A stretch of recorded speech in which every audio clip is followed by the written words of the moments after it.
club. 398 of them came with the Seattle Mariners, 202 with the Cincinnati Cincinnati Reds. When he hit number 570 to move into 10th place on the all-time list, that was also hit off Mark Hendrickson. By the way, Elko, one of those who has Tex Jr. More on Griffey in our Chevy Diamond Cutters. Diamond Cutters. Yes, that's what I wrote.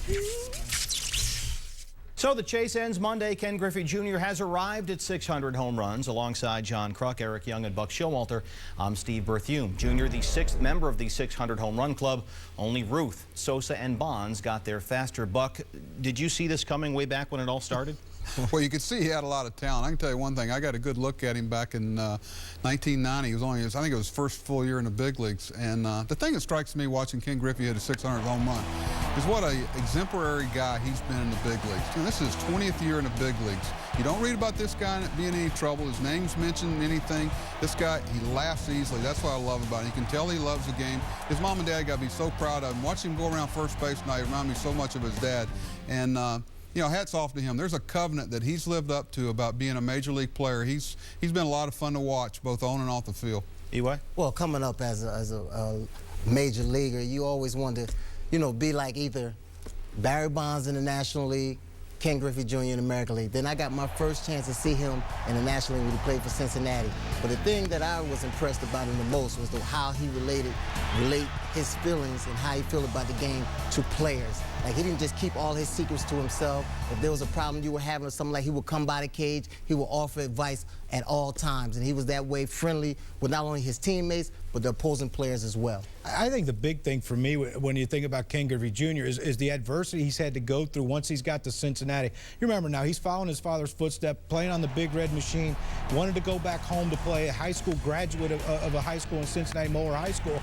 And he wanted to go back there and prove to his town that, you know, I could bring a team back. But then injuries took over, and the fans started turning on him, but he persevered. The fans now are back on his side with the 600 home runs. Sure, he wanted to do it in Cincinnati, but you know what? He did it in Miami, not far from his home in Orlando. His family was all there. It's a beautiful thing. Congratulations to Junior. And Junior in the final season of that 9-year, $116.5 million contract. At 38 years old, we don't know where he goes from here after the season. Eventually, it'll be Cooperstown. Back to you. Later on SportsCenter, Tim Kirchin runs the numbers on Junior's numbers, including one particular number he could eventually have all to himself. Chevy Diamond Cutters, brought to you by Chevy.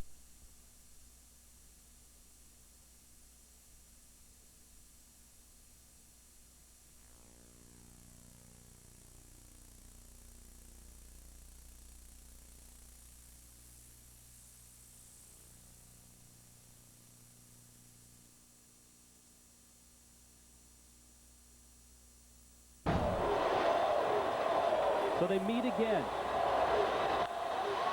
Popped up. One more step up the ladder to Cooperstown in the Hall of Fame for Ken Griffey Jr. Ken Griffey Jr. first wore a Reds uniform when he was an 8-year-old playing against his dad in a father-son's game in Cincinnati. 30 years later, and after a significant stay in Seattle, he's still wearing the Reds colors. The return to his hometown at a baseball bargain price has not been all roses. The script rarely goes as planned. Monday, Griffey read from one of the game's rarest of pages. Here's Tim Kirchin. Brady Anderson once said that Ken Griffey's swing was absolutely perfect. It is that flawless swing and other elements that have made Griffey the 6th player to hit 600 home runs. 3-1 to Junior. That's going back. Yes, sirree. That's going to be gone. One more step up the ladder to Cooperstown in the Hall of Fame for Ken Griffey Jr. We saw this coming a long time ago. In 1989, Griffey hit 16 homers as a teenager. Only Tony Canigliaro and Mel Ott hit more as teenagers.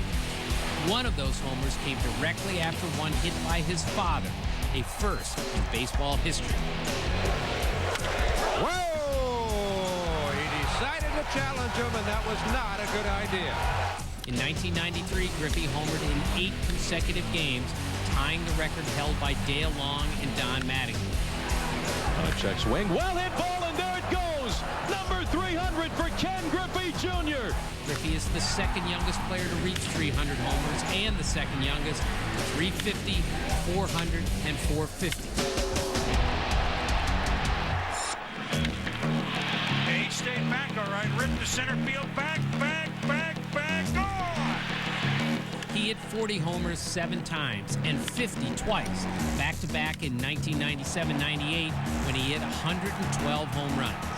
Griffey going back to the 1-8 track, leaps high in the air, and he's got it! An incredible catch by the kid! In 1997, he joined Willie Mays as then the only players ever to hit 50 home runs in a Gold Glove season. Only Mays has hit more home runs as a center fielder, and no center fielder has hit more homers in one season than Griffey. High fastball belted deep to right field, right down the line. Fly away! Ken Griffey Jr. a monster home run way back. In 1997 through 1999, he became the first American leaguer since Harmon Killebrew to lead the league in homers 3 years in a row. If not for injuries, Griffey would probably be at 700 homers right now. But at age 38, he still has more homers to hit and more milestones to reach. He could become the third player ever, joining Ty Cobb and Rusty Staub, to hit a home run as a teenager and as a 40-year-old. He could become the first player to hit 300 homers for 2 different teams. And if his health holds up, Griffey has an outside chance to become the 4th player with 700 home runs.